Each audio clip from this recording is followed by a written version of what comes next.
Hi అండి, dress చూడండి ఎలా ఉందో. జిమ్మిచ్ క్లాత్ అండి. నేనైతే 5 మీటర్స్ తీసుకున్నాను. చూడండి ఈ హ్యాండ్స్ ఇప్పుడు మనకు ట్రెండింగ్ నడుస్తుంది కదా, ఈ హ్యాండ్స్ అనేది పెట్టానండి. చాలా బాగా మంచిగా కుదిరింది డ్రెస్ అనేది. చూడండి బ్యాక్ అయితే నేను ఇలా డిజైన్ చేశాను.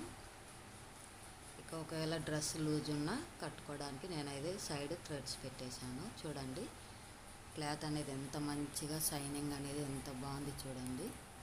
జిమ్మిచ్ క్లాత్ అంటారండి దీన్ని. లోపల కూడా నేను లైనింగ్ క్లాత్, శాటన్ క్లాత్ అనేది వేసానండి. ఆ శాటన్ క్లాత్ వేయడం వల్ల లుక్ అనేది చాలా బాగా వచ్చింది డ్రెస్. మొత్తం 5 మీటర్స్ పెట్టానండి నేనైతే గోలు. చాలా మంచిగా కుదిరింది డ్రెస్. మీకు ఈ డ్రెస్ నచ్చినట్లయితే నాకు కామెంట్ చేయండి, లైక్ చేయండి. మరిన్ని వీడియోస్ కోసం మన ధనలక్ష్మి బ్లాగ్ని ఫాలో అవ్వండి.